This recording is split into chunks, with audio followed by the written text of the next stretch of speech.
Bonsoir et bienvenue à ce journal. Voici les titres de l'actualité. Le président Macky Sall reçoit son homologue Michel Diotodia au menu des entretiens, les mécanismes de transition en Centrafrique. Le prix de la viande baisse aux abattoirs, mais pas dans les marchés. Pourquoi? L'enquête de la rédaction. Enfin, dossier du jour, ce soir, coup d'œil sur l'activité des agents commerciaux, ceux qui font de la promotion de certains produits par le porte-à-porte. Le chef d'État de la transition de la République centrafricaine est à Dakar. Le président Michel Diotodia a eu ce matin un entretien avec le président Macky Sall. Il est venu recueillir ses conseils et discuter avec lui des mécanismes à mettre en place pour une bonne gestion de la transition en Centrafrique. Le président Michel Diotodia à sa sortie d'audience au micro de Khadikan. Nous venons ainsi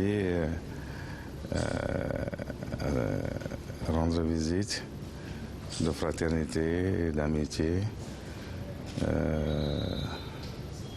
et éventuellement demander à mon frère des conseils, puisque nous sommes en train de gérer une situation difficile chez nous après l'événement du 24 mars.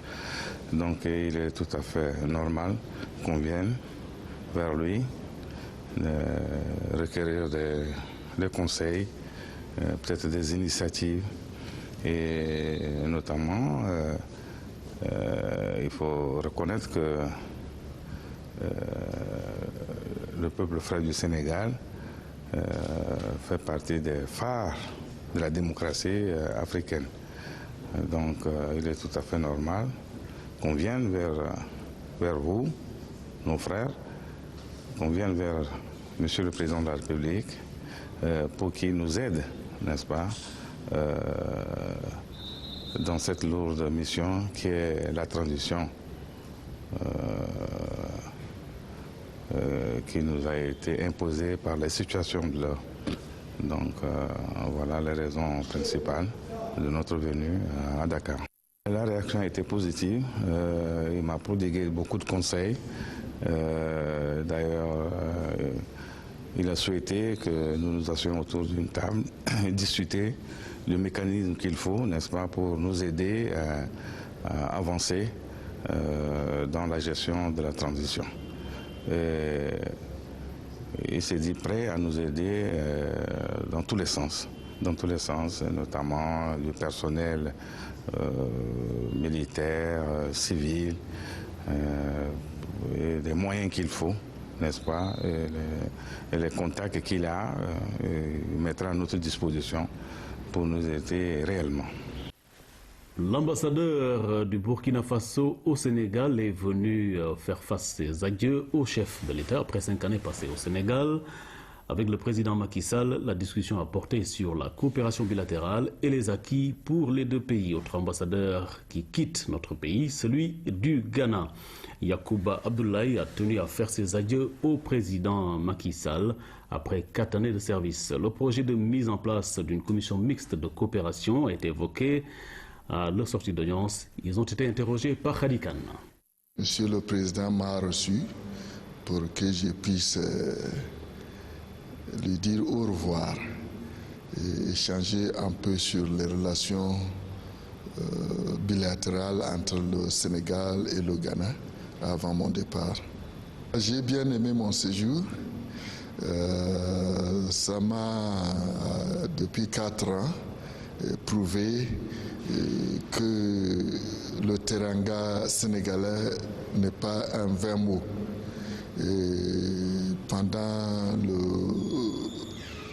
l'audience avec Monsieur le Président, j'ai eu l'occasion de lui exprimer ma gratitude. Il y a plusieurs sujets d'intérêt, mais le plus important, c'est un projet d'accord pour l'établissement d'une commission mixte de coopération. J'ai eu l'occasion de rappeler à Monsieur le Président que nous attendons toujours le progrès sur ces sujets. Il était normal que je vienne présenter mes respects à son Excellence le Président de la République et lui renouveler toute ma gratitude pour l'hospitalité que le peuple sénégalais, le gouvernement sénégalais et lui-même m'ont réservé depuis les 5 ans que je suis passé ici comme ambassadeur plénipotentiaire extraordinaire de Burkina Faso. Et le séjour a été positif, très positif, pour beaucoup de choses. Au plan de la coopération bilatérale et les acquis que nous avons engrangés ensemble, ils sont de bonne facture. Et à titre d'exemple, le Burkina a obtenu du Sénégal un terrain sur la corniche pour la construction de son ambassade. Réciproquement, le Burkina a donné et attribué au Sénégal un terrain à Ouagadougou pour la même chose. Au niveau du port maritime, nous avons un entrepôt pour pouvoir agrandir nos opportunités d'affaires parce qu'il faut aujourd'hui voir plus loin. Et le port de Lomé, d'Abidjan et de Cotonou seul ne suffisent plus. Donc nous avons obtenu un entrepôt ici. Cela donne beaucoup plus d'amplitude à nos activités d'affaires. Au niveau aussi de mes compatriotes vivant ici au Sénégal, et leur séjour est empreint de cordialité. Et depuis les 5 ans, nous avons vécu en bonne intelligence avec le peuple sénégalais, toutes choses qui concourent à l'intégration sous-régionale et que j'apprécie hautement à la veille de mon départ. Le bilan de l'accident sur la route de Kaffrine s'alourdit. On parle maintenant de 13 morts et d'une 60aine de blessés. Hier, le directeur de cabinet du ministre de la Santé et l'ambassadeur du Mali au Sénégal se sont rendus au chevet des blessés. Claire Diop et Maktar Kassé. 12 morts dont les 8 sur le coup, 56 blessés dont les 40 dans un état grave. Voilà le lourd bilan enregistré lors de cette collision entre ce bus en partance vers le Mali et cette remorque chargée de marchandises. Le bus complètement endommagé témoigne de la violence du choc. Le drame a eu lieu à hauteur du village de Paracel à quelques 13 km de Kaolack. Le réveil fut fatal et les populations traumatisées n'en reviennent pas. L'excès de vitesse est mis en cause. J'ai entendu un bruit, un poum, ça ferait vraiment un gros choc. J'ai rejoint, n'est-ce pas, les lieux, j'ai trouvé que vraiment le bus était en dessous, n'est-ce pas, du camion. Le bus roulait à 100 km/h. Nous voulons les ralentisseurs. Parmi les blessés, beaucoup d'étrangers. Les dégâts sont énormes pour ces victimes. Tout a croulé en une fraction de seconde. Le bus était vraiment en pleine vitesse. Et vraiment, le choc est venu comme ça. Il a percuté un camion qui était garé. Heureusement que c'est dans un village. Je dormais quand j'ai entendu le bruit. Je pensais que c'était la roue qui avait des problèmes. Du coup, ma chaise est tombée, j'ai eu un choc au visage et je ne sentais plus mes pieds. Des personnes sont tombées sur moi, je ne pouvais rien faire. C'est après que j'ai su que j'avais la jambe cassée. Évacué à l'hôpital El Hadj Ibrahima Niass de Kaolack pour les premiers soins. Sur place, tout un dispositif pour une prise en charge correcte des victimes. Parmi eux, certains vont être amenés sur Dakar. Les cas de traumatisme crânien, de rachis cervical, que nous sommes en train de nous organiser pour les évacuer sur Dakar. Nous allons aussi nous organiser pour évacuer les 19 autres blessés qui vont être admis dans des structures beaucoup plus appropriées. La PRA était suffisamment dotée, ainsi que l'hôpital, et nous avons pu subvenir à toutes les demandes et à tous les besoins en matière de médicaments. Beaucoup d'autorités ont fait le déplacement pour s'enquérir de la situation. L'ambassadeur du Mali au Sénégal ainsi que le gouverneur de région étaient accompagnés d'une forte délégation. Ça doit faire un enseignement pour nous. Le président Macky Sall a dit qu'il faut que nous réagissons tous. La route tue trop dans nos pays. L'appel à la prise de conscience est alors lancé. À bord de ce bus, en ce jour, pour certains, ce fut un voyage sans retour. Pour d'autres, des traumatismes gravés à jamais dans les mémoires. Pourtant, le vœu était d'aller et de revenir. Mais le destin, ou plutôt l'inconscience de l'homme, en a décidé autrement. Retour sur les dégâts causés par les inondations. Une délégation de l'Alliance pour la République s'est rendue dans certains sites inondés de Guédiawaye. Elle était conduite par la présidente du Conseil économique, social et environnemental et la ministre de la Famille. Aminata Tall et Maria Massar sont allés s'enquérir de l'état des ouvrages commandés par l'État dans ces zones. Kodoussen Oumoubalde.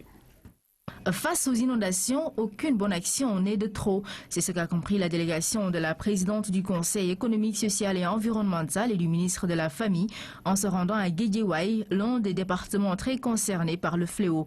Le premier objectif de la visite a été de manifester leur solidarité à l'endroit des sinistrés. Je fais une précision par rapport à l'activité récente du président de la République.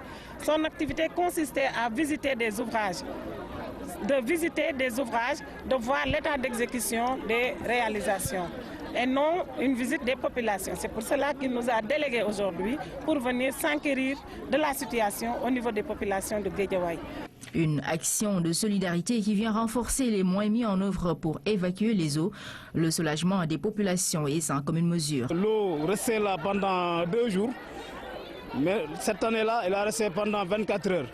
Même il ne devait pas rester à la 24 heures parce que le pompe qui est sur les magasins, l'eau l'avait englouti. C'est pourquoi vraiment on l'avait arrêté. Donc c'est pourquoi l'ONAS a amené un groupe électrogène là-bas en haut pour vraiment dégager l'eau. Donc ce qu'on veut, c'est avant l'hivernage prochain qu'on enlève les stations de pompage, qu'on augmente la capacité des machines. Une bonne partie des sites inondés et des ouvrages de pompage de Guédiawaye a reçu la visite de la délégation.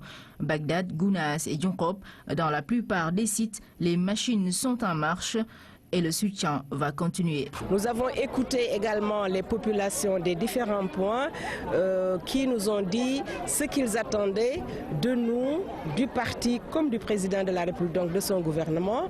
Bien entendu, nous avons pris bonne note pour lui rapporter toutes les doléances et nous avions également pris la précaution sur ces directives de faire en sorte que les demandes immédiates puissent être satisfaites.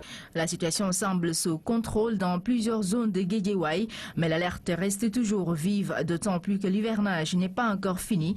Le temps de trouver une solution durable au cas par cas. Autre aspect de l'actualité, le Sénégal offre à la Guinée-Bissau des intrants d'une valeur de 450 millions de francs. Ce geste répond à une sollicitation des autorités de Bissau. La cérémonie s'est déroulée en présence du ministre de l'Agriculture du Sénégal, Bachirba. Nicolas Dos Santos qui remet des cadeaux à Abdoulaye Bibi Baldé. Au-delà des 2 hommes, ce sont 2 États, 2 peuples. Le Sénégal et la Guinée-Bissau qui consolident leurs relations d'amitié et de fraternité. Accueilli quelques heures plus tôt par une forte délégation, le ministre de l'Agriculture de la Guinée-Bissau est venu récupérer le don fait à son pays par le Sénégal. Ce lot d'intrants est composé de 155 tonnes de semences d'arachide de la variété 69, 50 tonnes de semences d'arachide décortiquées de la variété 55, qui est une variété hâtive, 30 tonnes de semences de niébé, 100 tonnes de semences de riz, 1000 litres de produits phytosanitaires de Dursban, 3 tonnes de poudre, 3%, 10 atomiseurs, 20 pulvérisateurs manuels, 100 tonnes d'engrais, dont 50 tonnes d'engrais NPK et 50 tonnes d'urée. Contenus dans de gros porteurs, ces produits sont destinés à la campagne agricole. La Guinée-Bissau en avait fait la demande par correspondance au Sénégal, un moyen de faire face suite à la mauvaise campagne de commercialisation des noix de cajou dans ce pays. Donc aujourd'hui, nous sommes en train de recevoir. Ça va nous permettre d'aider et combler les difficultés avec lesquelles nos paysans se heurtent cette année. Plusieurs autorités des régions de Kolda et Bafata en Guinée-Bissau ont assisté à la cérémonie. Les ministres se sont félicités des relations qui unissent les 2 pays. La délégation bissau-guinéenne est rentrée avec des camions bien remplis. Notre reportage du jour sur les îles de la Madeleine porte sur les oiseaux. Le parc national des îles de la Madeleine est une des plus anciennes réserves d'oiseaux du Sénégal. Plusieurs espèces nichent dans ce parc marin. L'oiseau vedette reste la poule en queue, une espèce en voie de disparition. Nous y reviendrons dans un instant. Le président de la République quitte Dakar ce soir pour Windhoek. Le chef de l'État est l'invité d'honneur de la journée des héros du 26 août. La journée est dédiée au lancement de la lutte de libération du peuple namibien. Une libération à laquelle le Sénégal a participé. Seydina Alutjugo. La Namibie, une jeune nation 23 ans, avança un pas de géant. Logique car le pays dispose d'un sous-sol riche. Uranium, cuivre, argent, diamant. Plus un tourisme flamboyant, des atouts certains exploités dans toute l'étendue du territoire sur une superficie de 823 144 km² avec un nombre d'habitants de 2 324 000. Au-delà de ces caractéristiques, la spécificité de la Namibie, c'est aussi son histoire. Un passé hautement lié à la colonisation allemande de 1884 à 1915, au protectorat sud-africain jusqu'en 1990, le 21 mars. Le pays, alors appelé Sud-Ouest africain, devint indépendant. Son premier président, Sam Nujoma, leader charismatique de l'Organisation du peuple sud-ouest africain, ayant mené la lutte pour l'indépendance et la fin des lois ségrationnelles. Son successeur, Hifikepunye Pohamba, aux affaires depuis 2000, en faisant du président Macky Sall son invité d'honneur de la journée des héros du 26 août, synonyme de fête d'indépendance, exprime une gratitude envers le pays qui a été d'un grand apport à l'indépendance de la Namibie. Un engagement traduit en actes, Dakar a longtemps abrité le bureau de la SWAPO pour l'Afrique de l'Ouest. Le Sénégal, membre du Conseil des Nations Unies pour... Nous allons parler d'autre chose maintenant, vers une baisse du prix de la viande dans les prochaines semaines. À la SOGAS, Société de gestion des abattoirs du Sénégal, ex-Seras, le kilo de viande est déjà cédé entre 2900 et 2300.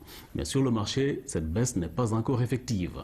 La forte demande, la spéculation sur les prix et la période de soudure sont à l'origine de cette hausse observée sur le marché de la viande. Ndeye Aïdadia.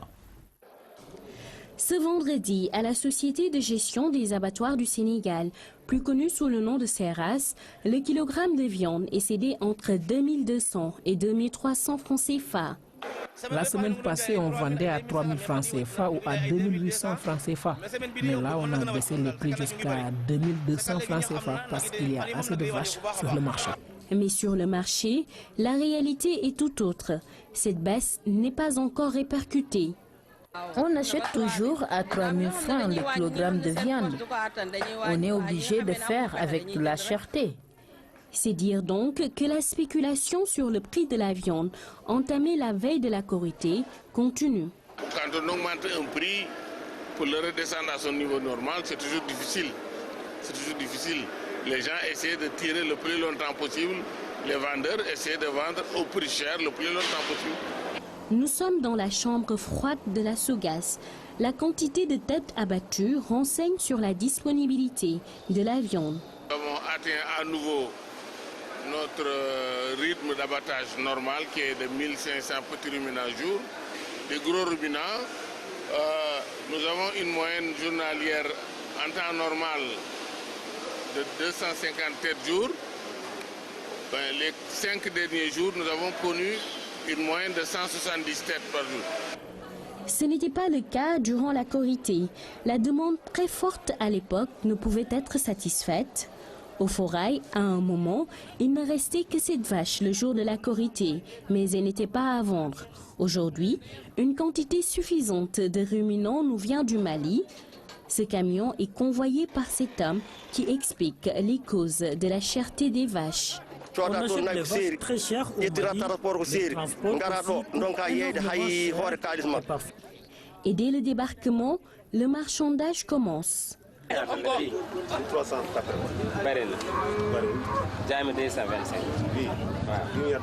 Dans ce secteur, il y a énormément d'intermédiaires, ce qui influe sur les prix à la vente.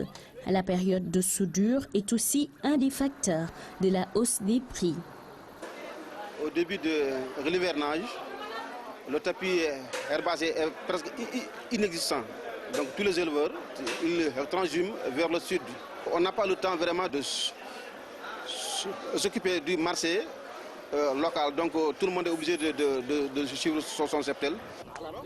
De plus, en cette période d'hivernage, les éleveurs du Nord ne vendent généralement pas leur bétail. Il y a assez de pâturage et d'eau pour pouvoir vendre son bétail parce que nous avons frais pour les entretenir. Mais les Ndama, races du sud du Sénégal, de la Mauritanie et du Mali, sont sur le marché. Dans les prochaines semaines, les prix devraient fortement baisser. Le kilogramme de viande pourrait avoisiner les 2000 francs CFA, car il y aura des moutons et des vaches en quantité suffisante. Nous en parlions à l'entame du journal. Notre reportage du jour sur les îles de la Madeleine porte sur les oiseaux. Le parc national des îles de la Madeleine est l'une des plus anciennes réserves d'oiseaux du Sénégal. Plusieurs espèces nichent dans ce parc marin. L'oiseau vedette reste la paille-en-queue, une espèce en voie de disparition. Koumba Diakhatemar nous plonge dans l'univers des oiseaux du parc.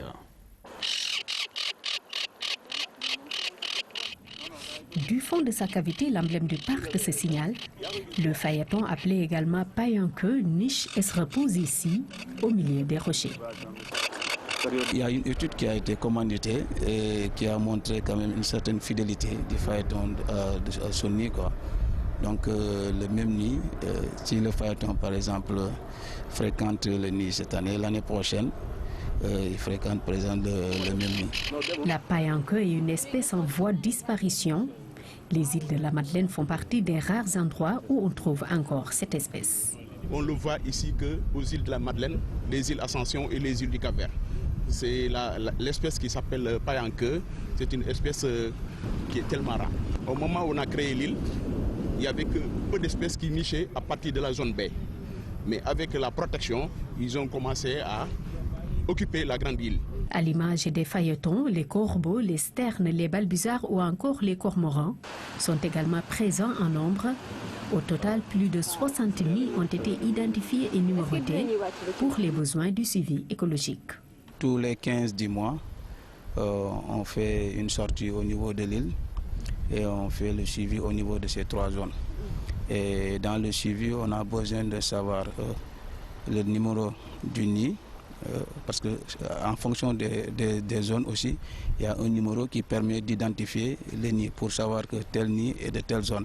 C'est le cas par exemple de 1C. Quand on dit 1C, cela veut dire que c'est le nid numéro 1 de la zone C. Les oiseaux sont pour la plupart des piscivores. D'ailleurs, il y a une forte symbiose entre poissons et oiseaux. S'il n'y a pas une bonne production, donc ça peut compromettre quelque part la reproduction des oiseaux. Et les oiseaux comme par exemple le phaéton éthéré, qui est une espèce clé, sont nourris de sardinelles et de calmars. Donc pour un peu favoriser leur reproduction, il va falloir protéger leur nourriture. Donc pour que leur nourriture ne soit pas quand même ne soit pas pêchée. Au niveau des cormorans aussi, il y a les excréments. Donc les excréments aussi, ça laisse des déchets au niveau de la mer et que ces déchets-là, quelque part aussi, contiennent des éléments nutritifs pour les poissons qui les utilisent. Les oiseaux laissent leurs marques sur les rochers couverts de leur fiente. Certaines colonies qui ont leur nid sur l'île voyagent parfois vers d'autres cieux. L'endroit est également une zone de transit où passent les oiseaux migrateurs. Démarrage de la 8e édition du Rassemblement international des jeunes de Sukio Maïkari. Au menu de l'édition 2013, une campagne de reboisement sur la Grande Muraille Verte. 108 jeunes prennent part à l'événement. Amédou Diop. Le Rassemblement international des jeunes de Sukio Maïkari a mobilisé 185 participants issus de 18 pays. Cette année, le reboisement est au cœur des activités. Les jeunes de Sukio Maïkari comptent ainsi participer au reboisement de la Grande Muraille Verte. Les jeunes ont répondu de façon volontaire et avec beaucoup d'enthousiasme à l'appel lancé pour cette édition parce qu'ils veulent prendre part active à la réalisation du projet panafricain de construction de la Grande Muraille Verte. L'association Soukyo Maïkari a initié cette campagne de reboisement pour participer à la préservation de l'environnement. Pour cette 8e édition, 288 hectares seront reboisés. L'occasion aussi pour les responsables de l'association d'exhorter les jeunes à s'investir davantage dans les défis du monde actuel. Notre défi est de tout faire pour que soit viable le projet de la Grande Muraille verte. La solidarité entre les pays est un des moyens pour sa réalisation. Soukyo Maïkari réitère son engagement à œuvrer aux côtés des autorités sénégalaises et africaines afin de contribuer au reverdissement de ce tracé et au bien-être des populations. Arrêter l'avancée du désert en créant une barrière verte. Tel est l'objectif de la Grande Muraille, une initiative du Sénégal qui a fait tache d'huile dans le continent et qui donne entièrement satisfaction aux autorités. Cette activité de reboisement que vous menez chaque année dans le Djolof, dans la région de Louga,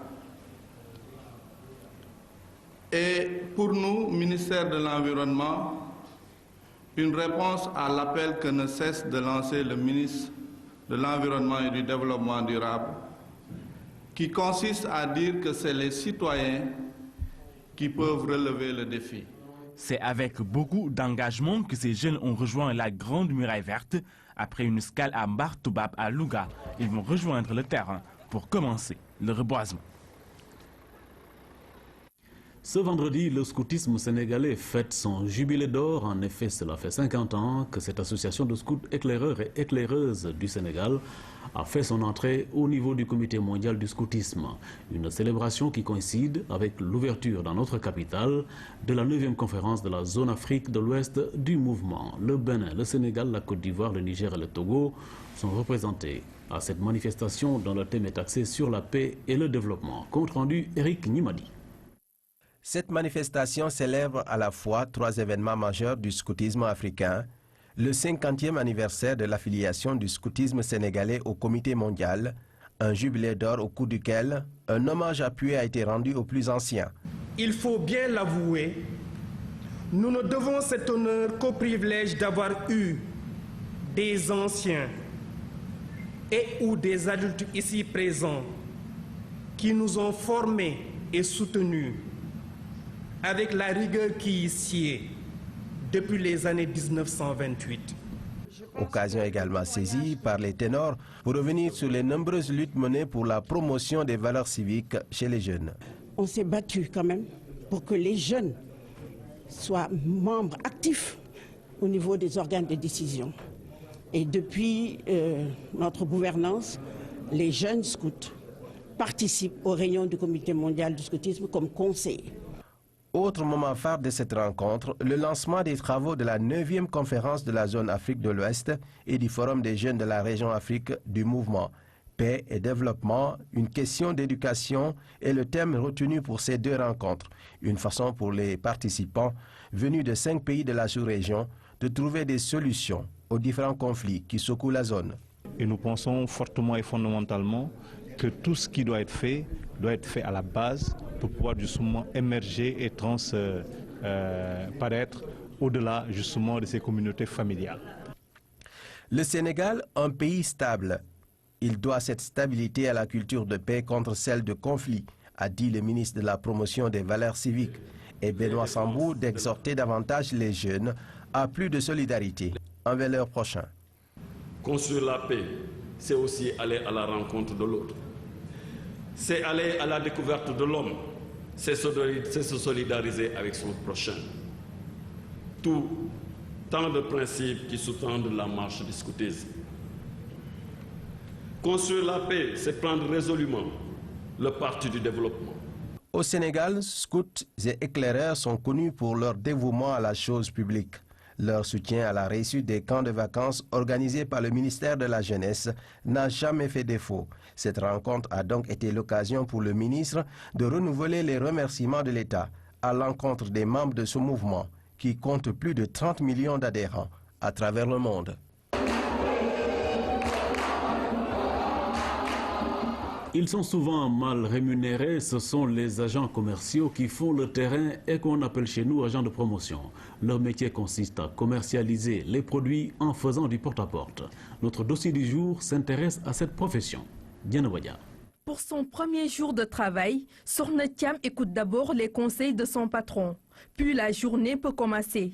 Elle doit aller proposer des produits à un client potentiel qui se trouve non loin. Les agents commerciaux sont rémunérés de par le travail et ce qu'ils apportent. D'autres abondent dans le même sens. C'est en fonction de nos commissions que nous faisons nos salaires, ce qui fait qu'on est obligé de faire beaucoup de contrats pour avoir de l'argent. Les agents commerciaux font donc leur salaire. Pour chaque produit vendu, ces deux jeunes filles gagnent 10%. Rama et Lika, comme des ambulants, font le tour de la ville. De temps en temps, elles font des offres de produits aux passants ou à ceux qui sont dans leur lieu de travail. Oui, on a un contrat sur 1 mois ou 2 mois, ça dépend. Pour garder son poste, il faut de la performance dans la durée. Massou Fofana peut en témoigner pour avoir plus d'une vingtaine d'années d'expérience dans le milieu. C'est vrai, c'est un métier extrêmement ingrat parce qu'il faut se remettre en question permanemment. Ce qu'on a fait hier, on l'oublie. Chaque jour, chez nous, est un jour nouveau. L'activité est marquée ainsi du sceau de la précarité. Des licenciements abusifs sont monnaie courante dans le milieu. Selon l'inspection du travail, 2 raisons sont à l'origine de cet état de fait. Premièrement, avec la rareté de l'emploi, les jeunes ont tendance à tout accepter. La deuxième difficulté réside dans le statut de certaines entreprises. Il ne faudrait pas dire que le droit du travail ne les protège pas. Le droit du travail, il est là, mais il est ineffectif, comme je l'ai dit, au niveau de certaines structures. Ce sont des structures qui font de la résistance parce que tout simplement, étant dans le secteur informel, on a tendance à penser, faussement d'ailleurs, que le secteur informel n'est pas concerné par le droit du travail. Eliman Sek, de par sa formation de comptable, est apte à comprendre les difficultés qui caractérisent le secteur. Ils ne sont pas bien commissionnés, ils ne sont pas bien payés. Et ça se voit dans leur apparence. Et ça diminue le pouvoir de vente. Parce que sortir de l'argent aussi, bon, il faut d'abord la confiance par rapport à la personne qui vous vend. Pour se mettre à l'abri d'un licenciement, le commercial doit être tout simplement rentable. Quand on n'a pas le choix, on est obligé de prendre ce que nous sommes sous la main. Mais à la longue, quand on fait ses preuves, on est obligé d'être recruté après. Moi, j'ai vu plein de cas sur le marché. Moi, j'ai vu des dizaines de cas ou des commerciaux qui ont des contrats à durée indéterminée. Simplement parce qu'ils sont bons. Les commerciaux font le plus souvent du porte-à-porte, une pratique que certains trouvent avantageuse. Je trouve ces commerciaux-là, quand ils viennent vers nous pour nous proposer leurs produits, qui fait que nous, on ne se déplace plus pour aller les voir dans leur maison mère, pour moi, je trouve ça génial et ça nous permet de ne pas perdre assez de temps. En dehors de certaines branches comme les assurances, les banques, les agents commerciaux ne sont pas toujours bien formés. Or, une formation de qualité est nécessaire pour convaincre davantage de clients et mieux vendre. Actualité internationale en Égypte, les frères musulmans décimés en 10 jours de répression sanglante et décapités par l'arrestation de leur leader n'arrivent plus à mobiliser. Les pro-Morsi n'étaient que quelques milliers à manifester ce vendredi, baptisé jour des martyrs. Nous sommes tous des Égyptiens, nous avons des droits et nous ne nous tairons pas. C'est en scandant ce mot d'ordre que des milliers de partisans du président islamiste destitué Mohamed Morsi ont marché dans les rues du Caire. Un défi pour la confrérie des frères musulmans désorganisée depuis la répression menée par les militaires.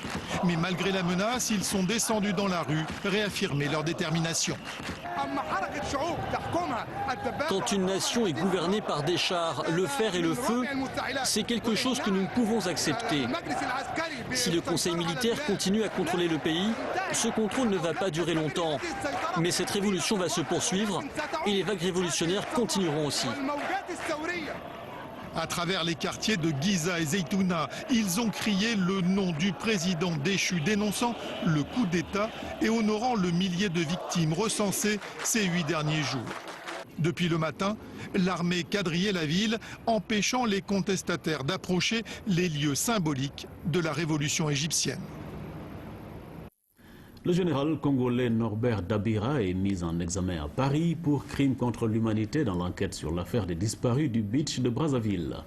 Dans cette enquête, les juges d'instruction tentent d'éclaircir les circonstances de la disparition en 99 de 350 Congolais. Le général Dabira a été interpellé jeudi près de Paris. Ce haut responsable congolais a été aussitôt inculpé pour crime contre l'humanité dans l'affaire des disparus du beach de Brazzaville. Norbert Dabira devra répondre bientôt aux questions des magistrats français sur cette sombre affaire qui remonte à 1999. À cette époque, les réfugiés congolais qui fuyaient la guerre civile rentrent au pays à l'appel du président Sassou Nguesso. 350 jeunes hommes, tous originaires des régions rebelles, disparaissent après leur accueil au débarcadère du beach. Marcel Touanga n'a jamais revu son fils. Alors la mise en examen du général Dabira relance pour lui l'espoir de comprendre 14 ans après les faits. Je ne sais pas ce qui s'est passé. C'est difficile d'oublier lorsqu'un enfant est pris parfois devant des parents et que cet enfant, depuis 14 ans, on ne le voit plus. Il faudrait bien que M. Dabira dise à tout le monde, mais qu'est-ce qui s'est passé? Pourquoi ils se sont comportés ainsi alors qu'ils prétendaient être à la tête d'un système démocratique et populaire? Comment ils sont arrivés à de tels crimes? Le général Dabira et la justice française, un feuilleton à rebondissement. 11 ans que l'enquête est en cours contre ce très proche du président congolais Sassou Nguesso. En 2004, les pressions politiques à répétition forcent les juges français à annuler les procédures. Puis le Congo organise le procès du beach et la cour criminelle de Brazzaville acquitte les 15 accusés, dont Norbert Dabira. Une parodie de justice dénoncée par les militants des droits de l'homme. Mais en 2007, l'enquête française est rouverte. Aujourd'hui, les juges estiment que des faits graves et concordants justifient l'inculpation du général congolais. Chez nous, le port autonome de Dakar récompense ses partenaires et ses agents les plus méritants. La cérémonie de remise de distinction a permis à 72 personnes ou représentants d'entreprises de recevoir des médailles de reconnaissance pour services rendus au port autonome de Dakar. Amidou Diop. Ils sont 72 récipiendaires à être récompensés par le port autonome de Dakar, une première dans l'histoire de cette entreprise pour décorer les agents retraités, les partenaires maliens, burkinabés et nigérians, les acteurs portuaires et le personnel du port autonome de Dakar. Tous ont un point commun, leur engagement pour la réussite du port autonome de Dakar. La cérémonie d'aujourd'hui constitue un moment historique dans la vie du port autonome de Dakar, car elle marque la consécration du capital humain. En effet, Monsieur le directeur général, Dr Cheikh Kanté, dès votre nomination à la tête de la Société nationale du port autonome de Dakar, vous avez décidé de placer l'homme au centre de vos préoccupations. L'institution portuaire veut montrer à travers cette cérémonie sa reconnaissance à tous ses partenaires, au premier chef son personnel. L'ambition des autorités de tutelle de faire du port autonome de Dakar l'un des plus performants dans la sous-région passe par la mobilisation de tous les acteurs. Chers récipiendaires, cette cérémonie me donne l'occasion de vous féliciter. Pour moi, vous êtes des mythes, des symboles. À travers vos rites, vous êtes bien des héros. Vous êtes des mythes, puisqu'à travers vos mémoires, vous avez capitalisé des anecdotes, des expériences à partir de la vue du port autonome de Dakar, de ses succès et de ses péripéties. Votre mythologie a une fonction essentielle d'entretenir et de véhiculer des valeurs stimulantes qui peuvent nous aider à voguer vers les vagues de l'excellence. Chez les récipiendaires, la satisfaction était au rendez-vous. Certains ont fait des dizaines d'années de carrière, d'autres sont des partenaires privilégiés et tous se félicitent de ces distinctions. Les opérateurs économiques des pays de l'Interland s'engagent à faire de ce port et du corridor sénégalais une des destinations privilégiées de la sous-région. Notre association vous soutiendra. Au nom de la communauté des acteurs portuaires de Dakar, nous voudrions vous remercier et vous assurer du soutien de tous les acteurs portuaires à faire du port de Dakar le port de l'excellence, tel que décliné dans votre vision stratégique pour 2023. C'est une première dans l'histoire du port autonome de Dakar. Nous remercions vraiment le directeur général. Le port autonome de Dakar consolide ainsi son ambition de faire de cette plateforme portuaire l'une des meilleures en Afrique. Grâce à sa position géographique et l'engagement de son personnel, le pari est déjà réussi. Politique de logements sociaux, le privé s'active aux côtés de l'État. C'est dans cette dynamique que le promoteur immobilier Mixta Sénégal en a réalisé des centaines dans notre pays. Un autre chantier de 208 maisons vient d'être lancé par la même société. Objectif, participer à la fourniture de logements décents aux Sénégalais. Lamine Touré. La demande en logement au Sénégal est estimée à 150 000, une estimation aux incidences financières lourdes pour la trésorerie publique. Et pour répondre à cette exigence des populations, le privé a été invité à s'investir. C'est le cas aujourd'hui de Mixta Sénégal. Nous avons plusieurs terrains.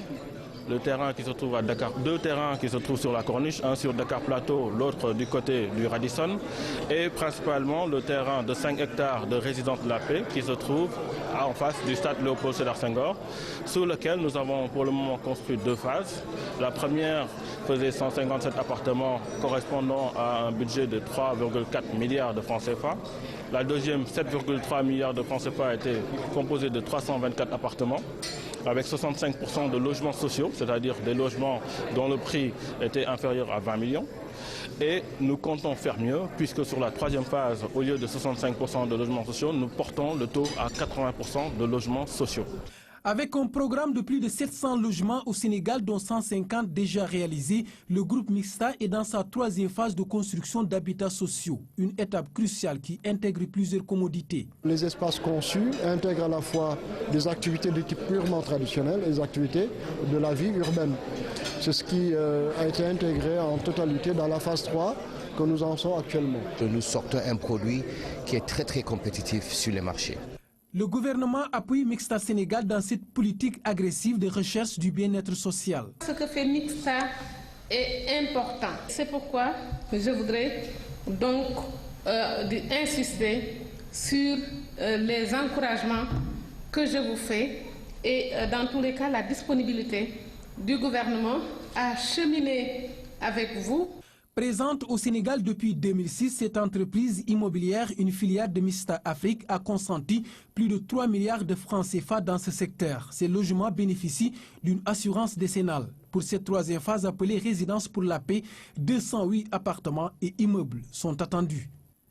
L'éthique et la déontologie doivent être érigées en règle de conduite. C'est le sentiment des élèves de la 40e promotion de l'École nationale de police et de la formation permanente. Ils viennent de lancer la première édition de leur journée culturelle. Synthèse, Louis-Philippe Sagna. S'instruire pour mieux servir. Une devise renforcée par cette conférence axée sur l'éthique et la déontologie. Le choix ne pouvait être meilleur si l'on sait que dans ce creuset de la formation, ces valeurs priment surtout. Nous sommes des élèves, bientôt nous allons regagner les services pour des missions et on juge que c'est fondamental, à partir de l'école qui est la base de tout, quand même d'essayer d'inculquer les élèves ces notions aussi bien importantes. Pour cette première édition, la 40e promotion de l'École nationale de police et de la formation permanente a également suivi une conférence sur le rôle de l'Observateur national des lieux de privation des libertés. Quand on parle de prévention, on parle de formation. Donc le protocole facultatif nous fait obligation de participer à des sessions de formation des agents d'exécution des lois pour les vulgariser l'institution de prévention de la torture, mais aussi vulgariser les instruments juridiques nationaux et internationaux de prévention de la torture. Auparavant, les 440 élèves policiers et les 100 élèves de l'administration pénitentiaire ont effectué un acte civique. Tous ont donné de leur sang pour sauver des vies. Tout le monde en a besoin. On voit quand même les accidents de la circulation qui se font chaque jour presque, si on peut le dire ainsi, chaque minute, chaque seconde. Donc toute la population en a besoin, plus particulièrement nous autres femmes. Au moment de l'accouchement, on voit quand même que les services de santé en ont besoin.